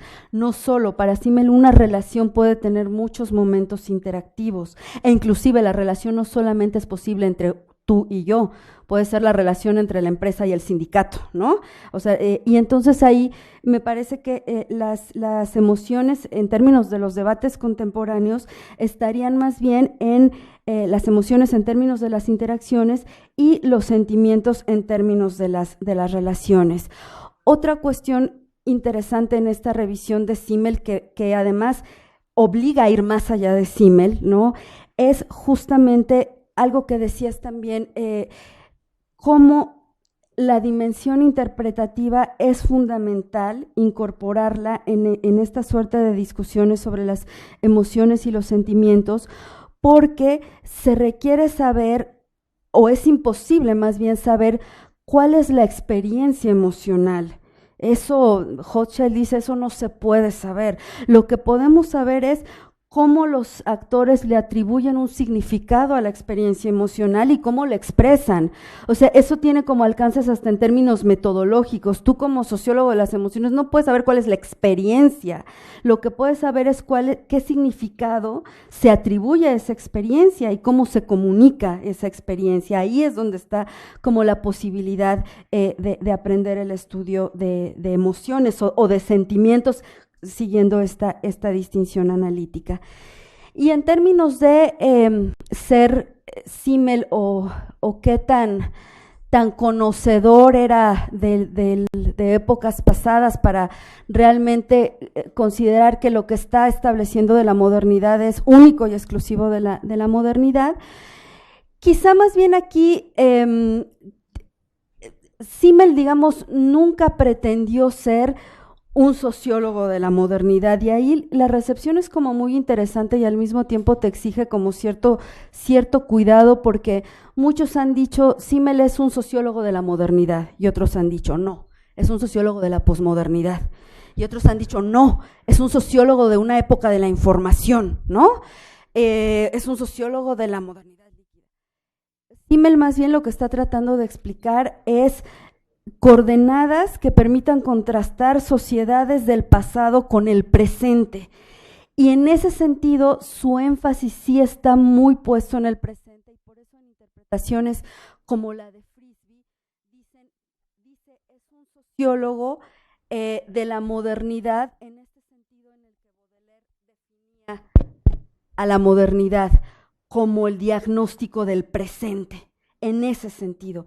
No que ignorara los aspectos del pasado, pero quería, en ese sentido comparte la intención de los otros clásicos de la sociología, que es lo propiamente distintivo de lo que está sucediendo en el presente. Esa era su intención. Vamos a hacer una ronda más. Ok, Margarita me había levantado la mano y luego estas dos personas. Perdón, Guadalupe y Edgar. Margarita, Guadalupe y Edgar. Okay. Y un momentito, no sé si en Monterrey, se me fue. Okay. Que no, hemos tenido problemas últimamente con la comunicación allá. Entonces, ¿sí? ¿Alguien más aparte de estas tres personas? Ah, sí, tú estabas hace rato. ¿Cuál es tu nombre? Esteban. Te vamos a poner aquí, Esteban, no te preocupes. Sí, yo nada más Margarita. era una cuestión muy rapidita, porque no sé si hubo una inversión en tu exposición anterior con respecto a la idea de que la emoción, si tratáramos como de establecer esta diferencia entre emoción y sentimiento en Simmel, la emoción estaría vinculada a la relación y el sentimiento a la interacción, y después lo dijiste al contrario, entonces ya me quedé confundida. Entonces era más bien esa mi aclaración. Gracias. Lupe. Bueno, a mí me interesó mucho la cuestión de la soledad, porque la aborda de una manera muy moderna, en donde a mí me parece que en la actualidad es una cuestión vital, porque estamos los seres humanos inmersos en un océano de personas que están alrededor, pero sin embargo el individuo está en una introspección y en una interacción, pero ya no con entes a su alrededor, sino con la cuestión de la cibernética.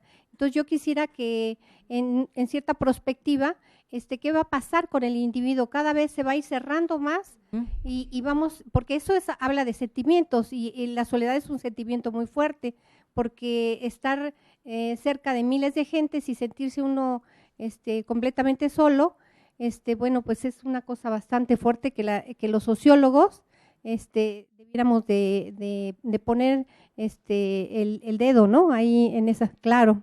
¿De dónde vienes, Guadalupe? Ciencias políticas también. De aquí de la UNAM. ¿Edgar? Buenas tardes, mi nombre es Edgar. Yo soy egresado de la Universidad Veracruzana. Mi pregunta va en dos sentidos, una general y una particular. ¿Es posible a partir de la lectura de Simmel hacer, como dice Sara Ahmed, una política de las emociones? ¿Cuál sería pues la visión política en este sentido? Porque hay mucha alusión que a la psicología, que a la filosofía y bueno, pues a la sociología en ese caso. Y bueno, el caso particular es que, bueno, actualmente la Universidad Veracruzana vive una situación de violencia económica, vivimos, bueno, ahorita estamos al 50% del presupuesto original y bueno, quién sabe qué vaya a pasar. Entonces sucede que estos cambios de afectividad, ¿cómo suceden? En este sentido, ¿qué quiero decir? Por ejemplo, ¿qué pasa con aquella gente o situaciones, en ese caso, que por ejemplo repudiaron la tibiez con que la rectora, pues por ejemplo, se dirigió a los estudiantes agredidos y sencillamente se fue pasando desapercibido? Y actualmente con esa violencia económica que tenemos, pues esas personas que en su momento repudiaron la actitud de la rectora, pues ahora están apoyándola directamente. ¿Para qué? Para que haya este subsidio económico y se palie totalmente pues la causa de la Universidad Veracruzana. En ese sentido, ¿no? O sea, más o menos como que los cambios de afectividad. Exactamente, del odio al amor. Por favor, ¿quién me apoya para pasar el micrófono a Esteban? ¿Y tú cómo te llamas? Héctor, esa va a ser la última. Bueno, primero que nada, buenas tardes y muchas gracias por la cátedra. Soy Esteban Sánchez, vengo de la FES Aragón. Mi pregunta primero que nada es reafirmando las formas de segundo orden, cómo estas formas tienen una función específica. Reafirmando las posiciones de, por ejemplo, algunos etnomusicólogos y sociólogos de la música, que afirman que, por ejemplo, la música tiene como función primaria el hecho de las sensaciones como forma de expresión o manifestación, inclusive hasta cultural. Si es que estos sentimientos en realidad están dando una forma específica a la conservación, por ejemplo, del estado social. Y si entonces en este sentido se puede estudiar, por ejemplo, a través de Simmel, esta conformación de los significados o los sentimientos de la música conforme a esta preservación de lo social, o inclusive de los nuevos cambios, por ejemplo, sociales que se estudian a través de la música, las transformaciones, porque si tengo entendido que es una función específica, no solo es únicamente de la preservación de la sociedad o de la cultura, sino también de esta posible transformación. Muchas gracias, Esteban. De hecho, la tesis de doctorado de Simmel que les rechazaron fue sobre la música. Les rechazaron la primera, tuvo que presentar una segunda. Una de Vicky, ok, entonces con esa vamos a cerrar. Ahora Héctor, y luego, porque estamos comunicados con Argentina también a través de, entonces ya con los medios de comunicaciones. Héctor, por favor, ¿quién le pasa el micrófono? Acá. Sí.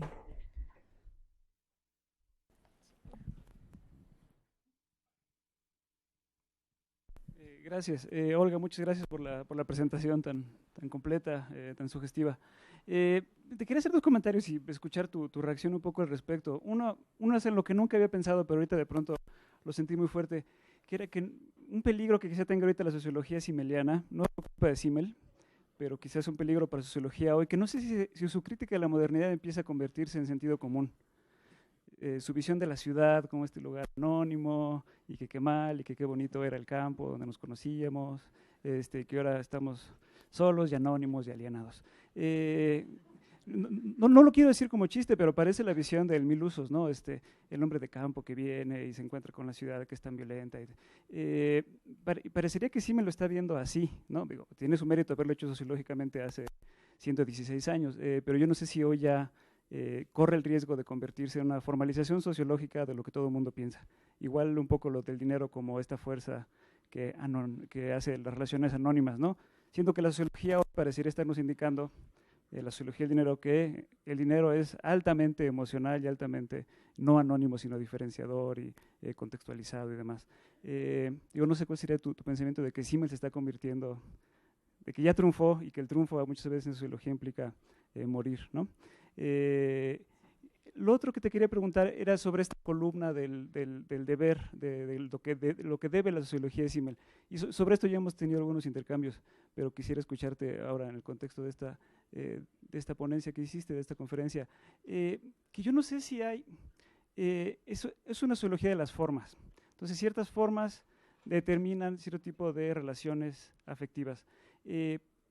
Pero ¿cómo explicamos la variabilidad en las formas similares? Y quizá aquí lo de las ciudades puede ser otra vez interesante, ¿no? Podemos encontrar estructuralmente muchas ciudades similares donde la cantidad de anonimato y la cantidad de antipatía y la cantidad de soledad y demás son terriblemente variantes.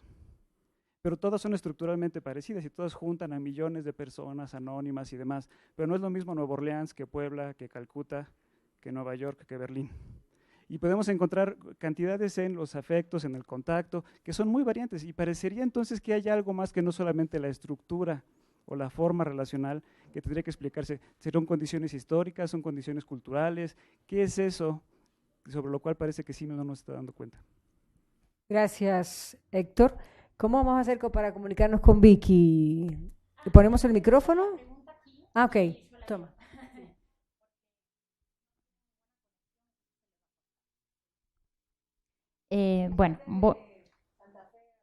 Sí, es investigadora y socióloga de Santa Fe, Argentina, y forma parte del Seminario de Sociología de las Emociones con Marina, ¿no?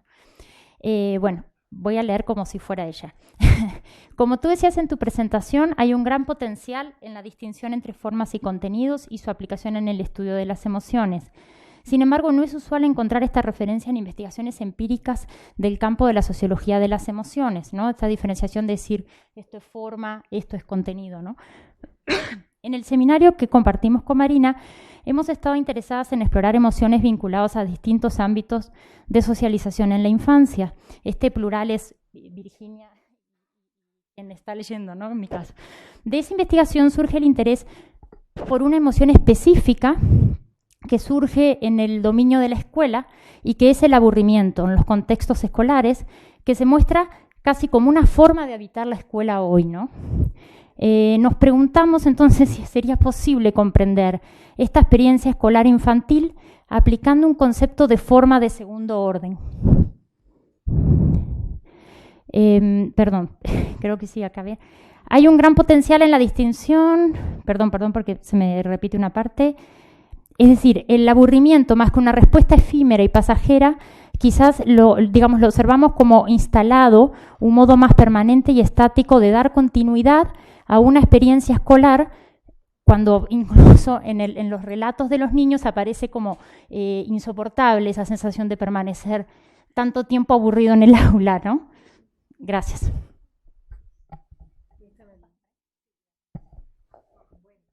Vamos a cerrar aquí esta ronda para darle la palabra a Olga, que son muchas preguntas. Muchísimas gracias nuevamente. Margarita, sí, quizá me equivoqué. Emoción sería en la interacción, relación, sentimiento en la relación, y la distinción es muy similar a la que se emplea hoy día de la emoción es lo fugaz, el sentimiento tiene una carga de mayor duración, ¿no? Y entonces en Simmel, en la medida en que en Simmel es posible identificar momentos interaccionales, pero también momentos en donde de lo que está hablando es de la relación y no solo de la interacción, la emoción estaría del lado de la interacción, que es más fugaz, y el sentimiento del lado de la relación, que es más duradero, en términos de distinción analítica, ¿no? Guadalupe, la soledad. Sí, pero quizá aquí es donde también es el más relacional de los relacionales Simmel. La soledad es una relación, no es un aislamiento para Simmel. Sentirse solo es sentir que hay un deterioro del vínculo o distanciamiento en términos de la relación, pero no es estar aislado, ¿no? Y para Simmel es interesante porque a veces esa soledad te permite también cierta reivindicación o cierta resistencia individual. Entonces, y aquí sí, lo voy a vincular, aunque me voy a detener un rato en esto, en lo que preguntaba Héctor.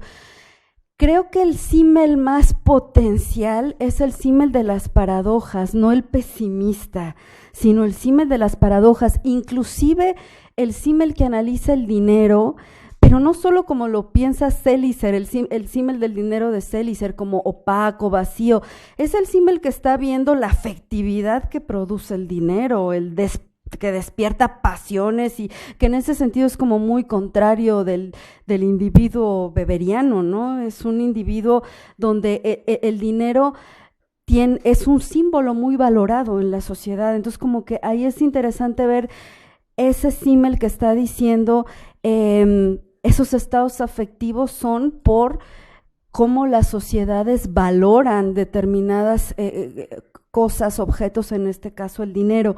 Entonces ahí me parece que es el Simmel como con mayor potencialidad, el de las paradojas, no tanto el de la tragedia de la modernidad. Podría decirlo así, como para ver esta riqueza paradojal de su diagnóstico de la modernidad. Entonces, bueno, Simmel lo que diría es la soledad es una relación, ¿no? Que no necesariamente es malestar, aunque sí en ocasiones, pero no necesariamente es malestar. E inclusive ahí hay en Simmel, pero este fue un plan programático, la sociología ha crecido mucho en este campo, pero hay en Simmel líneas programáticas de, por ejemplo, cómo inclusive hasta la relación con los objetos son relaciones sociales, en tanto los objetos representan formas de relación. O sea, Simmel decía, ¿qué sería si no utilizáramos reloj de bolsillo en su época? Para poder llegar a tiempo, dada la lógica de la vida cotidiana. Entonces, hay en Simmel algunas líneas de esta relación del urbanita con la tecnología, pero yo diría que ahí, bueno, la sociología enriquece más a Simmel que Simmel puede enriquecer respecto a este punto, aunque está presente. Me parece que lo más importante en este sentido es que para Simmel la soledad no es aislamiento, son formas de relación, ¿no? Ahora sí paso a la pregunta a la segunda parte del comentario de Héctor, ¿no? El primero es, sí, como el Simmel hegemónico puede ser un Simmel que quizá no recoge en gran medida su complejidad paradojal de la modernidad. Eso yo es lo que diría frente a eso, ¿no? Y respecto a lo otro es de la variabilidad de los estados afectivos más allá de las formas estructurales. Creo que aquí es donde justamente en el asunto del debe, la cuestión de vincular el asunto de la comprensión y de la interpretación con los estados afectivos es como una gran pista para ello, porque ahí está como toda la variabilidad cultural y de cómo las personas aprenden a interpretar sus estados afectivos de una manera y no de otra, que esa varía dependiendo de los códigos culturales, ¿no? En el caso de Hochschild es bien interesante porque dice, pues hasta en el caso de la cultura, en términos de género, son códigos distintos, ¿no? Y me parece que esa dimensión de la comprensión, de la interpretación, podría subsanar esta otra dimensión que no ve la variabilidad, diremos simmelianamente, de los contenidos en diferentes formas sociales, ¿no? Creo que ahí relacionar afectividad, comprensión, marcos de interpretación es como podría ser muy, muy rico en ese sentido, ¿no? Vicky hizo muy, muy interesante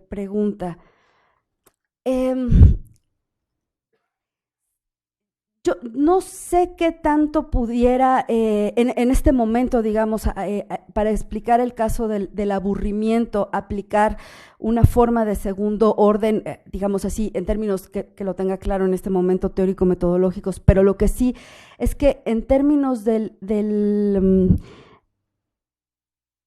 razonamiento simeliano, y que ese es un aspecto también interesante de su obra, él sí plantea cómo todos estos procesos de aprendizaje y de experimentar la vida moderna de una manera y no de otra, sí están asociados a procesos tempranos de socialización. Y esa es una cosa como muy interesante en términos de los clásicos que en general nos presentan un actor adulto, ¿no? O sea, ya es como la acción subjetiva en Weber y ya es como el actor adulto. Y en términos de Simmel, sí señala cómo todos estos procesos están asociados a procesos tempranos de socialización. Y ahí, en este momento, dado la particularidad del objeto de estudio que están analizando, el referente que se me ocurre es justamente cuando Simmel habla en la pedagogía de la diferencia en términos de formas de socialización asociadas a la afectividad de los niños que viven en el campo y los niños que viven en la ciudad.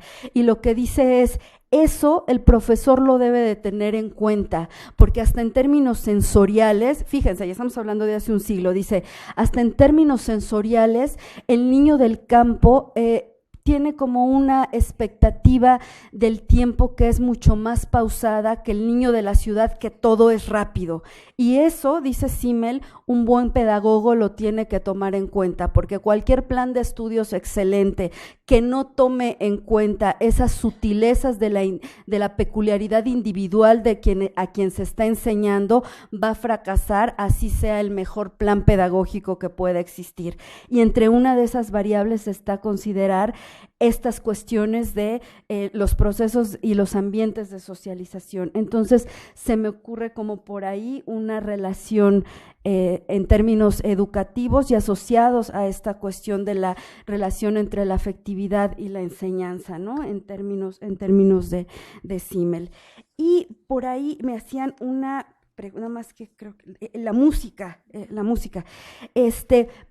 El asunto es como interesante recuperar e ir más allá del ensayo o excurso de la gratitud en el siguiente sentido. O sea, lo que Simmel nos está diciendo es ciertas formas afectivas contribuyen a la perduración de cierto tipo de relaciones. Simmel nos plantea como las más agradables en ese sentido, pero podríamos pensar en formas como el miedo, ¿no? Como el terror, que también contribuyen a la perduración de ciertas relaciones. Entonces, en ese sentido es que Simmel está alegando esta idea de que hay ciertas formas de afecto que contribuyen al mantenimiento de las relaciones, ¿no? Y, en efecto, en la música es bien curioso, efectivamente, como señalaba Marina, su tesis que fue rechazada, que debemos la edición al castellano al sociólogo argentino Esteban Bernick. Es un texto muy interesante porque ahí relaciona Simmel afectos y música, pero siempre está esta cuestión relacional en Simmel, es decir, la música finalmente se hace con otros, se hace para otros, y sí despierta afectos, pero estos afectos están, ahí sí, por ejemplo, dice, diferenciados nacionalmente, ¿no? Ahí sí incorpora como la dimensión cultural y la diferencia de la música y los afectos en términos de los marcos culturales, y dice algo como muy interesante, no solamente porque no solamente la música nos puede unir y de pronto en un concierto podemos sentir una comunidad del oído ahí todos juntos, sino, por ejemplo, si hay diferencias culturales, dice, los chinos pueden decir de los alemanes, ahí parece que ladran los perros, como viceversa, si no se comparten los mismos códigos culturales. Entonces, en efecto, se pueden producir estos afectos de gozo, pero también afectos en términos de diferenciación y de distinción, ¿no? Bueno, yo creo que es justo que cerremos aquí, podríamos seguir hablando sobre CIMEL y yo los invito a que esto les sea un estímulo. Primero quiero dar las gracias a algunas personas y un estímulo a retomar a este clásico con ojos nuevos y a atrevernos a mirar las emociones en nuestras investigaciones y el papel de la afectividad. Esa es un poco la idea del Seminario de Sociología de las Emociones. Yo quiero agradecer, por supuesto, en primer lugar a Olga por esta magnífica conferencia y por la disposición desde el primer momento a presentarla, entusiasta que ella demostró, y por la disposición y la actitud muy puntual con que ha atendido todas las inquietudes de ustedes. Así que un merecido aplauso para Olga.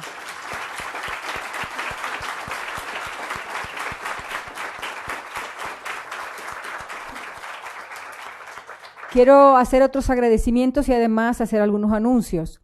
Quiero agradecer a los miembros del Seminario de Sociología de las Emociones su compromiso con el mismo, y en particular a los que se desplazaron hoy desde el interior de la República para venir a esta conferencia, como Diana, que se acaba de ir, pero que vino desde Veracruz, Perla, que vino desde Chiapas, específicamente para esta conferencia, a Gustavo, que vino de Puebla, a Vicky, que nos escucha de Buenos Aires, a Hiroko desde Ciesas, Monterrey. También quiero agradecer a los exalumnos del curso de Sociología de las Emociones que están aquí. Quiero decirle a Gustavo que estamos dando un curso en segundo semestre ya sobre Sociología de las Emociones con la idea de llenar ese hueco que falta en el currículum, y a los actuales cursantes de ese seminario, a los exalumnos que están acá. Quiero hacerles también varios anuncios. Las constancias vamos a repartirlas a ustedes, bueno, los que dejaron y se anotaron y dejaron su correo electrónico, les vamos a avisar cuándo están, porque hay que elaborarlas ahora. Quiero decirles que esta conferencia se va a transmitir mañana por el canal de YouTube del Instituto, y si alguno de sus colegas o amigos no pudieron asistir, ahí va a estar disponible. En tercer lugar, quisiera decirles que, bueno, hay un libro en proceso de edición que es producto del seminario, que espero sirva para muchos de ustedes, y que hemos titulado, es un trabajo colectivo de varios años, y hemos titulado Emociones, Afectos y Sociología, diálogos desde la investigación y la interdisciplina, que ya les haremos saber cuando esté. Entonces, muchísimas gracias por su interés, su paciencia y por compartir con nosotros el entusiasmo sobre este campo de estudios.